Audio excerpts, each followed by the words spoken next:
I think your skill set almost defines your role. Who you can guard and what your skill set is kind of defines your role in the NBA.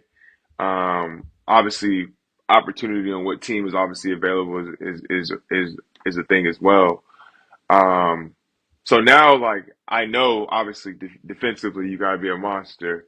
Energy, you gotta be a monster. Making open shots, you gotta be a monster, and just being responsible on the offensive end to not be a playmaker, but not be dead. You know what I'm saying? Not like, Mm, if you get a closeout and you drive and you get to the rim and people collapse on you, can you make the pass to the corner? yeah. Like, if you're a late clock in a two-man situation and the dude goes way under, can you stop behind and hit a three? Like, can you get in transition and, be in the top in the league, just one-on-one, one-on-two transition, like, as a wing, like stuff like that. I think earlier in my career, in Detroit, um, I'll try to keep this in bounds here, but it's more of a thing where I was square peg, circle hole. Like, they're trying to figure out what you can do, what you can't do, and also balance like the players that they have. Um, so it was different every year. Like you come in the first year, I was playing more two guard, coming off handoffs a lot. Me and Aaron Baines had some of the most efficient two-man game that year. And then go into the next year where in the summer, like I was asked to like be a little heavier and, be ready to guard Kevin Love and play more of a four position. And then mid-season, I think that was the year we got Tobias and Marcus Morris. So I kind of went back to the 3-2. Then the third year, I was kind of out of rotation, and I don't know. I was kind of playing more like I played my first year. And then the fourth year, before I got traded, um, I was back on the wing, but more as the only three. I was like the only three on the roster, so I was kind of playing more of like an intangible guy instead of a guy that was like using ball screens or using two-man game. And then crazy that season, you flip it. Then I started playing backup point guard for Alvin Gentry in New Mm, Orleans. mm. So like kind of like high school, just a different way in a circle, right? And then the next year, I go to Toronto. I'm playing more forward center. Then I play center in LA. You know what I'm saying? So like right after that, so it's been a wheel of things. But like through that process, like David Fisdale was a guy that he coached me in LA, and I've known him for a while. Actually, just meet him through the hallways. Um, I learned how to set and roll, and like learn how to pop and learn how to play actions as a big. So like now that I'm using actions as a small, I just see it so much differently. Like, you Mm. know what I'm saying? I just see like being a pass recipient instead of being the guy who's making the pass. Like, I just feel like I pass it differently. I just feel differently about the game. So it's been a blessing, having the opportunity to move around a little bit.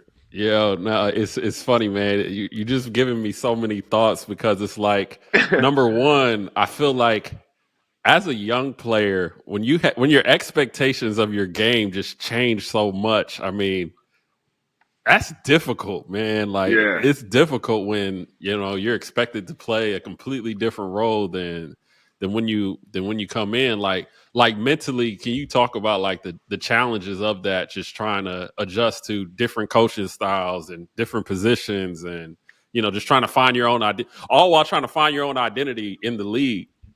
Yeah. I feel like for me, it was never challenging. The process was never challenging. Like I always liked working out. I always liked being in the gym, and I always felt like I was getting better at the game. But just the business of my decisions, meaning like no like you're going through this process, and as you're doing things, it's like almost like, oh, you didn't get better at this thing, or this thing didn't turn the corner fast enough, so you're not playing as well, so you're not working hard now, or you're not doing anything. You know what I'm saying? Or if something I was supposed to do or something I wanted to do, I wasn't prepared for, and I'm kind of just frustrated that damn, like I wish I would have did this a little more. Or I wish I, knew about this a little more. And some things you just don't know as Hmm. well. Like as a player, you don't know.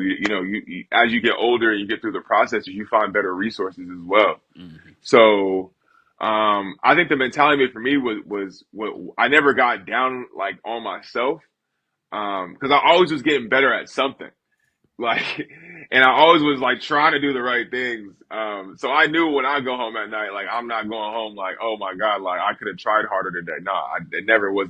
It just, you have to learn things at your pace. You have to do things at your pace. And I think a big transition for me was getting to Toronto, like, and getting resources like Nick Nurse, OG Anunoby, Norman Powell, Fred VanVleet, Pascal Siakam, Jimmy Sand. I'm using the guys that I watch work every day, and like they're kind of closer to my age, and I'm seeing them do different things a certain way. I'm like, oh wow, that makes sense for me now. I can do that. Like, you know what I'm saying?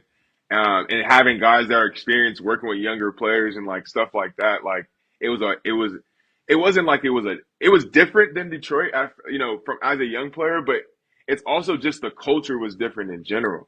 Mhm. Like, you know what I'm saying? And some, I don't know, it's weird. Like, getting better at basketball is not, it's multifaceted. It's like mind, body, and spirit. Like, you have to like want to do the work. You have to receive the work.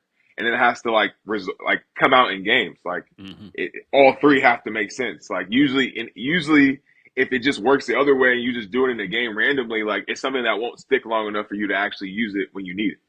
So, you know what I'm Mhm. saying? So, it takes a lot to get better, especially tailoring your game to, in an NBA game. You know what I'm saying? Mhm. Especially that as a young player until you're confident in what you can do and what you can't do. And then you see guys like Pat Beverly, no matter where they go, they're always going to play the same way. They Mhm. make it work no matter what system they go into. And believe me, like, he's in different systems. Nick Nurse to Doc Rivers is two different things. Like, you know what I'm Right. saying? But Pat Bev is his game and how he works at his game. He's ready to go. You know what I'm saying? Yeah.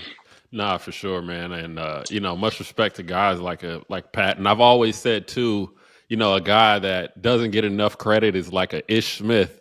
You know what I mean? Somebody that's been Yeah. all over the league, so many different systems, and Mm.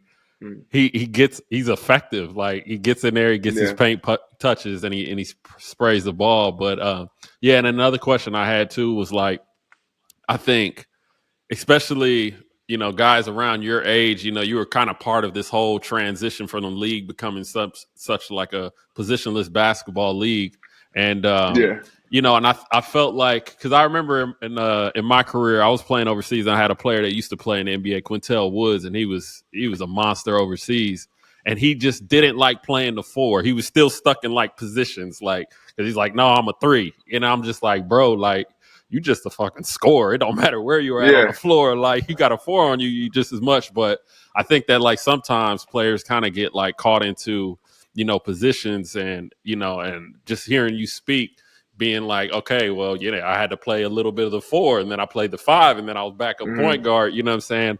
I think that is such a key for a guy, especially when you have to fill a role, just being open to fill any Yeah. position and learn that position, to the best of your Yeah. ability.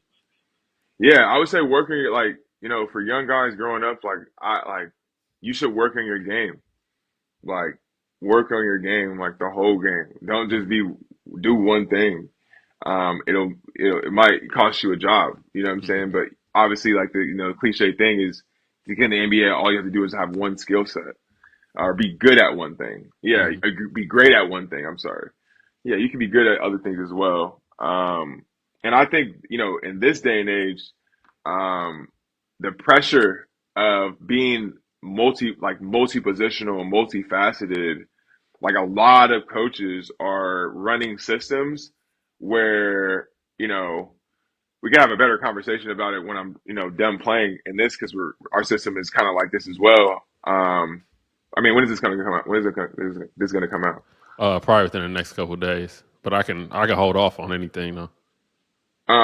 But yeah, so like basically, like, a lot of teams are using guard to guard screens, Mm-hmm. because it's so effective, right? And it's like in basketball, it's really hard to decide that when a dude's running up, if you're guarding the ball as a guard and you have like a bigger guard like myself, we don't really want point guard switching on two guards or two guards switching on three guards. That's not really how it's set up to do it, right? Mm-hmm. And a lot of bigs don't understand low man responsibilities because they never leave the paint. They only guard fives. Mm-hmm. So it's like, for a guy like myself who's Bruce Brown, right? Like, I think he's the king of this, like one of the kings of it.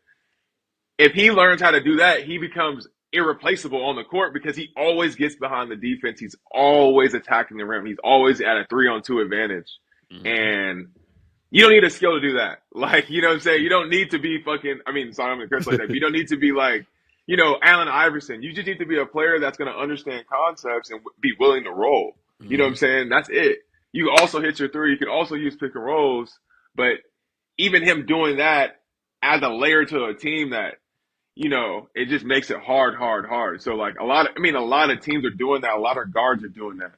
A lot of guards are doing that. Yeah. So